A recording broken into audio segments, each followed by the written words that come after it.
Welcome to Cheater Confessions. Let's get started with today's story. I remember the night clearly because it was supposed to be mine. I had just landed a major promotion at the firm, and Kathleen insisted we host something small at the house. Just a few people, Oscar, she said. 20 showed up. The place felt warm, loud, packed with handshakes and plates balanced on fingertips. I didn't mind. I liked seeing people enjoy themselves. But Kathleen took over the moment the front door opened. She floated from person to person like she was auditioning for a different life. And she kept landing beside Jared, husband of her best friend Gina, like gravity had been reprogrammed. I stood by the grill on the patio, listening to Jared tell some story about a camping trip. Kathleen laughed like she'd never heard anything funnier. She touched his arm twice. She remembered details from a lake barbecue months earlier, details she'd never mentioned to me once. "You always know the right seasoning," she told him. Jared shrugged. "Just experimenting." She smiled like he'd solved world hunger. Gina noticed too. I caught her raising a brow at Kathleen from across the yard. No one said anything, though. People rarely do when it isn't their home on the line. When the crowd thinned and the last car pulled away, I started stacking empty plates. Kathleen leaned against the counter, scrolling her phone. "You bought cheap beer," she said. "Jared brought the good stuff. We should have let him handle drinks." I wiped the counter. People enjoyed themselves. She shrugged. It could have been planned better. Not a simple, "nice job tonight." Instead, she compared me to another man in my own kitchen. I didn't react. I don't do scenes. I kept my thoughts to myself. But I logged every word, every look, every unnecessary laugh she gave Jared like he was the star of my night. That was the first time I realized something was shifting, quietly, like a door closing in the hallway. A small crack forming long before the break. Gina invited us to a bowling night the following week. Simple plan. Casual, cheap, nothing dramatic. I figured it would be easy after the strange energy at my promotion party. I was wrong.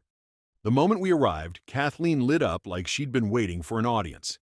She walked straight toward Jared, asking about his projects before we even found a lane. He explained something about expanding his business, and she leaned in like the room had gone silent just for him. "That's impressive," she said. "You always aim high." Jared tried to deflect. "Just working hard."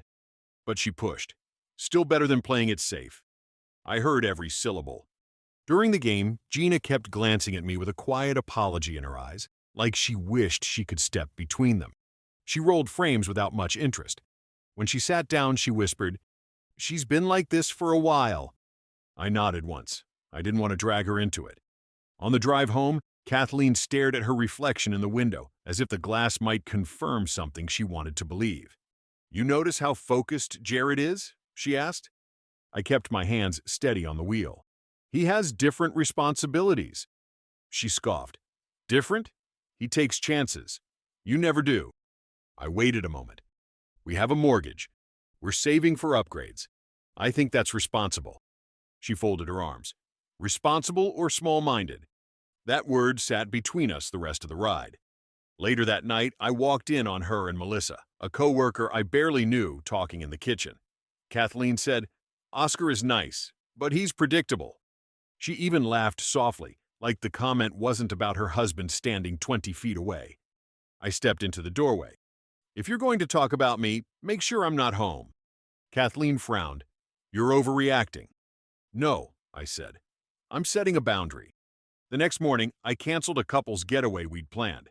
When she complained, I kept my tone even. "I'm not paying for weekends where I'm the punchline." Then I moved some joint funds aside and activated card alerts. Not out of anger, just clarity. Things shifted fast after that boundary. Kathleen didn't argue much, but she changed her schedule like someone rewriting a script. More late nights, more vague explanations, more silence when I asked simple questions. One Thursday, she walked in after midnight, heels in her hand, hair pinned up like she'd rushed to make it look casual. "Long night?" I asked. She hung her bag on the chair.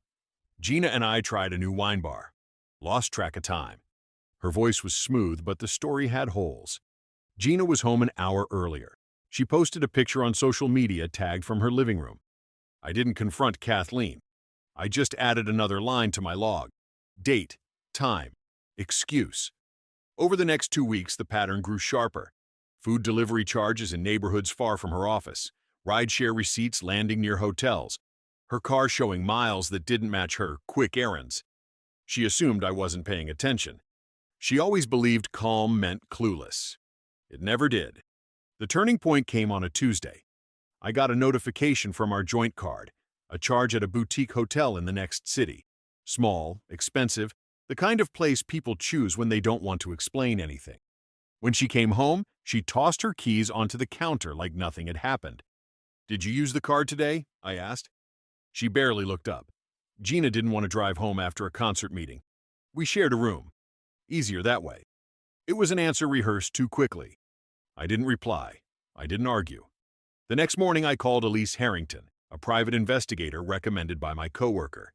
We met at a quiet office near the river. No small talk, no drama. "I need clarity," I told her. She nodded. "Give me what you have." I handed her the log. Dates, times, places. Nothing emotional, just the outline of the truth she'd uncover. That night, Kathleen mentioned a girls' trip coming up. "Just 3 days," she said. "We need a break." I nodded. I already knew the break would belong to her, but the truth would belong to me. Elise worked fast. 4 days after our meeting, she called and asked if I could stop by her office. She sounded certain. When I arrived, she handed me a thin folder and said, "Everything you need is in here." No build-up, no dramatic pauses. I sat down and opened it. The first page was a time-stamped photo of Kathleen and Jared walking into the same boutique hotel she'd charged on our card. The next pages were parking logs that placed their cars in the same garages during evenings. She claimed she was with Gina, or working late. Finally, short message excerpts. Nothing graphic, just logistics. Same time as last week. "Book the room again. Tell her it's a workshop." I closed the folder slowly. I didn't need more. That evening, I messaged Gina. "Hey, I need to talk to you. 10 minutes? It's important." She replied almost instantly. "Where?" We met at a quiet coffee shop the next morning. She looked worried, like she already sensed something off. She sat down and said, "Okay, what's going on?" I set the folder between us. She opened it, and the change in her face was immediate. Confusion first, then understanding, then something that looked like calm anger. The kind that comes when the missing pieces finally snap together. "He said he was helping a friend move that night," she whispered. Another page. "He told me he had a late client meeting here." Another page. So this is what guys' night was. She didn't cry. She didn't raise her voice. She closed the folder, pressed her palms against it, and nodded like she'd been expecting the truth but couldn't prove it. "Thank you," she said. "You didn't have to show me this." "I'm not trying to hurt you," I told her. "But I'm done living in the dark."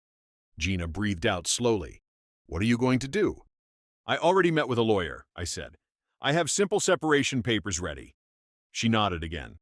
"Then we handle this together." Kathleen had already marked her calendar for a girls' trip. Gina wasn't going. And when Kathleen returned, she would find something waiting she never expected.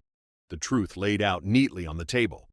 Kathleen packed for her girls' trip on Friday morning. She moved around the bedroom humming, tossing clothes into a small suitcase like someone preparing for a weekend of freedom, not honesty. "Gina and I booked a cabin near the lake," she said while zipping the bag. "No service, so don't worry if you don't hear from me." I stood in the doorway. "Enjoy the break." She kissed my cheek lightly. "Try not to miss me." She walked out with the same confidence she used to walk into that hotel. The moment her car left the street, Gina arrived. She carried one backpack and wore the tired expression of someone who had finished crying days ago and didn't plan to start again. I showed her to the guest room, and we spent the weekend with quiet normalcy. No flirting, no tension, just two people who understood exactly what they were doing. On Sunday night, we set the stage. The table was cleared completely. 2 folders sat side by side, mine for Kathleen, hers for Jared. At 6:45 a.m., Monday, the door opened.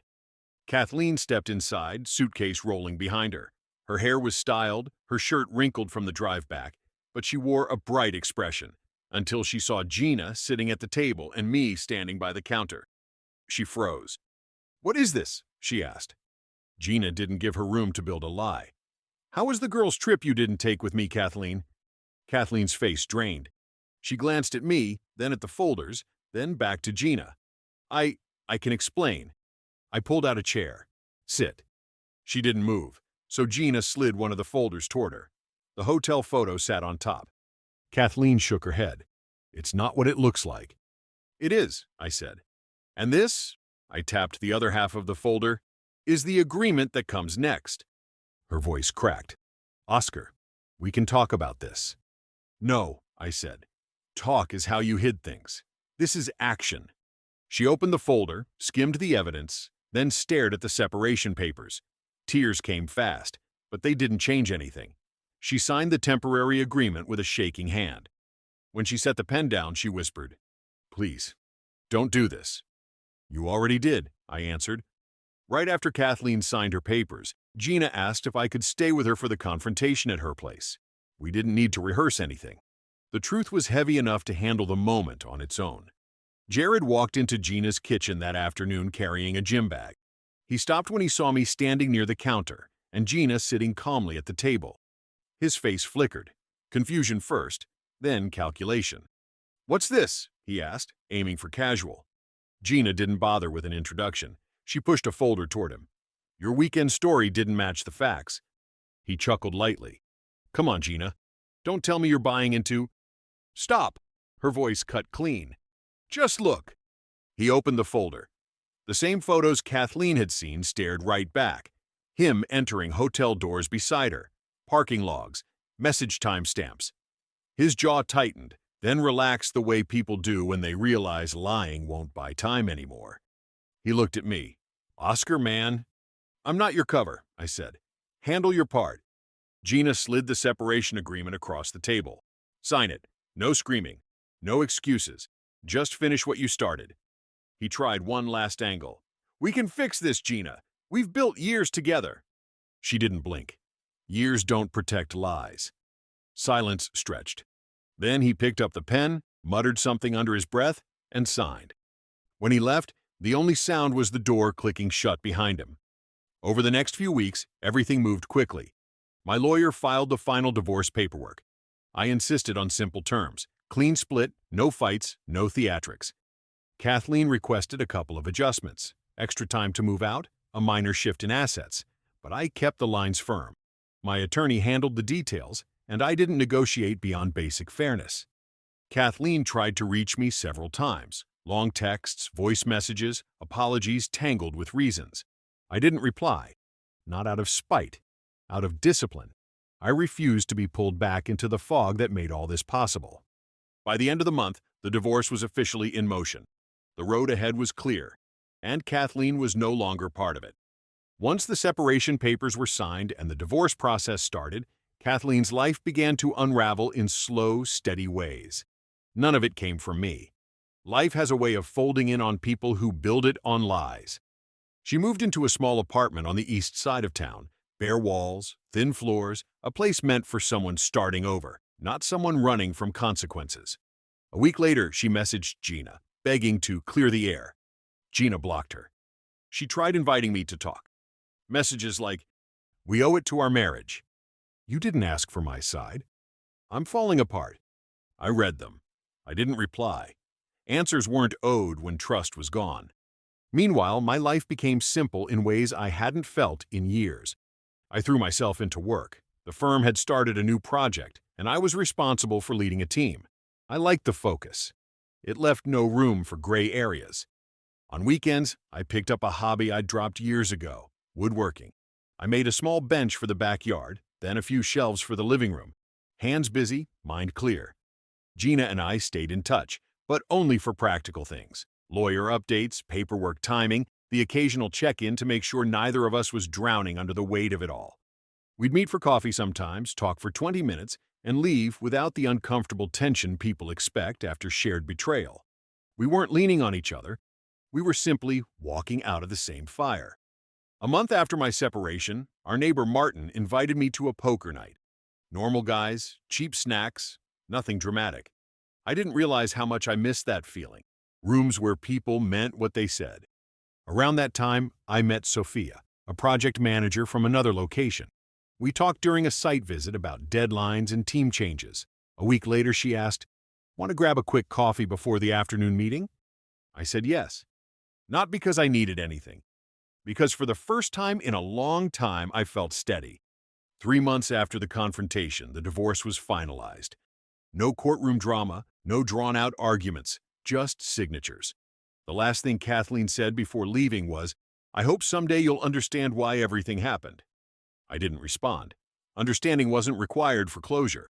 A week later, I saw her by chance outside a grocery store. She was on the phone, pacing, talking fast. Something about rent, something about her job cutting hours. Then she spotted me. Her face shifted, like she was trying on 3 different expressions before settling on one that looked almost hopeful. "Oscar," she said, stepping toward me. "You look good." "I feel good," I replied. She waited, maybe expecting me to ask how she was doing. I didn't. "I'm getting a new place soon," she added, forcing a smile. "Just temporary. You know, starting fresh." "That's good," I said. "New beginnings help." She took a breath, softer this time. "Do you ever think we could talk? For real? Maybe understand each other better?" "No," I answered calmly. "I made the right call." The simple truth hit her harder than anything else could have. She nodded, eyes tight, and stepped aside. Life settled after that. The mornings were quiet in a way that wasn't empty, just peaceful. I kept running before work. Sophia and I met for coffee more often. Nothing rushed, nothing complicated. Just 2 people with steady lives learning how to talk without pretending. Gina sent me a picture one Saturday. The patio set I helped her pick out, sunlight leaning across it, her dog asleep underneath. She wrote, "Feels like a real home again." I replied, "Good. You deserve it." Sometimes when I think back to the beginning, the small things I let slide, the comments, the late nights, I don't feel anger. I feel something cleaner. Relief. People imagine revenge as loud, dramatic, messy. The truth is quieter. It sounds like papers on a table, a signature made without excuses, and a life rebuilt with steady hands.